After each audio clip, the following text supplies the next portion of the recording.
আজি আমাৰ কাৰণে এটা ভাল দিন বুলি ক'ব লাগিব, কাৰণ আমাৰ অসমমুক্ত সীমান্তত ইয়াত বংগৰ পৰা বা ৱেষ্ট যিমানবোৰ সিফালেদি আমাৰ ষ্টেটবোৰ আছে, যেতিয়া নৰ্থ ইষ্টত সোমায় প্ৰথমতে যিহেতুকে অসমত ভৰি দিব লগা হয়।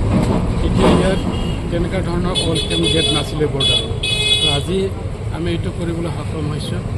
আৰু ইয়াৰ মূলতে আছে আমাৰ অসমৰ সন্মানীয় ৰাজ্যপাল ডাঙৰীয়াৰ ডিছক্ৰিমিনেশ্যন যিটো ফাণ্ড আছিল, এইটোৰ দ্বাৰাই যিটো ধনৰাশি দিয়া হৈছে, এইটোতে ভালকৈ এতিয়া ইয়াত ৱেলকাম গেট কৰা হৈছে। আৰু এইটোৰ দায়িত্ব লৈছে আমাৰ বছৰেগাঁও মহকুমাৰ সন্মানীয় মুখ্যমন্ত্ৰী ডাঙৰীয়াই। আৰু তেখেতৰ নেতৃত্বতে সম্পূৰ্ণ হোৱাৰ পিছত আমি আজি উদ্বোধন কৰিবলৈ সক্ষম হৈছোঁ। গতিকে আমি আনন্দিত। এতিয়া যিমানবোৰ পশ্চিমবংগৰ পালৰ পৰা আমাৰ অসমত গাড়ীত গ'লে সোমাই আহিব বা টুৰিষ্টবিলাক আহিব বা বিভিন্নজনে আহিব, তেওঁলোকে আশাৰ লগে লগে ইয়াত চলি পাব যে আমি অসমত এতিয়া সোমাইছোঁহি। গতিকে এইটো আমাৰ ডাঙৰ এটা পদক্ষেপ বুলি ক'ব লাগিব।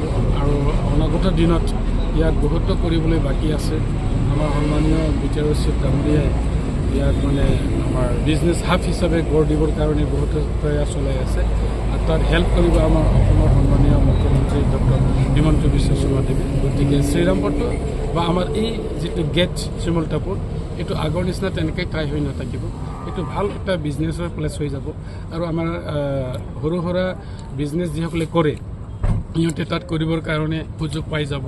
আৰু বহুতো আমাৰ তেনেকুৱাকৈ নিবনুৱা যুৱক যুৱতীবোৰ আছে, সিহঁতেও এইটো যদি তেনেকুৱা ধৰণৰ হয়, বিজনেছ হাব যদি আমি তাত বনাব পাৰোঁ, নিশ্চয় সিহঁতে বিভিন্ন কাম কাজত নিজকে নিয়োজিত কৰিব পাৰিব। গতিকে ধন্যবাদ জ্ঞাপন কৰিছোঁ আকৌ এবাৰ ৰাজ্যপাল ডাঙৰীয়া আমাৰ কাৰণে এই সুযোগটো দিয়াৰ কাৰণে।